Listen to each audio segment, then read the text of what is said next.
एक बाजार में सिर्फ 500 रुपए में गुलाम बिक रहा था। इतने में एक अमीर आदमी का वहां से गुजरना हुआ। आदमी ने सोचा सिर्फ 500 रुपए में गुलाम बिक रहा है, इतना सस्ता, चलो खरीद लेता हूं। वो गुलाम के पास गया और पूछा कि तुम इतने सस्ते में गुलाम कैसे बेच रहे हो, कामचोर है क्या?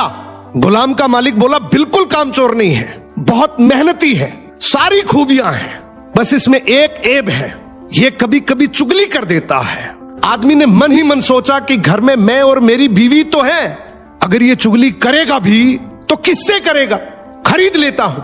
खरीद कर गुलाम को घर ले आया।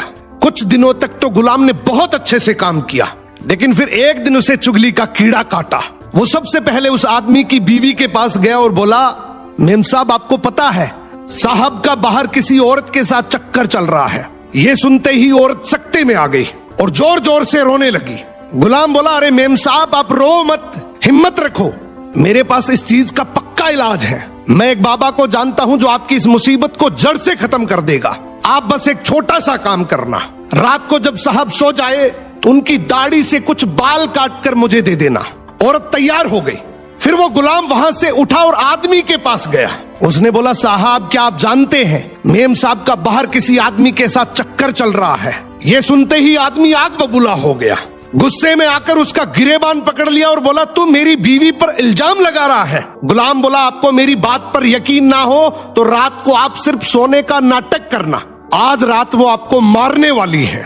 आदमी तैयार तो हो गया, लेकिन वो बोला, अगर तेरी बात झूठ निकली तो मैं तुझे जान से मार दूंगा। रात हुई, आदमी ने सोने का नाटक किया। उधर उसकी बीवी जैसा गुलाम ने कहा वैसा करने लगी। रात के 3 बजे हाथ में कैंची लेकर जैसे ही उस आदमी के पास पहुंची, आदमी तुरंत जाग गया। अब इस आदमी के दिमाग में गुलाम की बात तो चल ही रही थी। गुस्से में उसने अपनी बीवी को पकड़ा, हाथ में से कैंची खींची और आओ देखा ना ताओ, उस कैंची को उस औरत के गले में खोप दिया। औरत वहीं मर गई। जब औरत के परिवार वालों को ये बात पता चली तो उन्होंने इस आदमी को मार दिया। और जब आदमी के परिवार वालों को ये बात पता चली तो दोनों परिवार आपस में ऐसे भिड़े कि दोनों परिवार पूरी तरीके से खत्म हो गए। इसलिए कहते हैं शरीर में घुले जाने वाले जहर का तो फिर भी इलाज है, लेकिन कान में घुलने वाले जहर का इस दुनिया में कोई इलाज नहीं है। ये एक ऐसा जहर है जो नस्लें बर्बाद कर देता है। सो सुनी सुनाई बातों पर बिना जाने कभी भरोसा मत करो।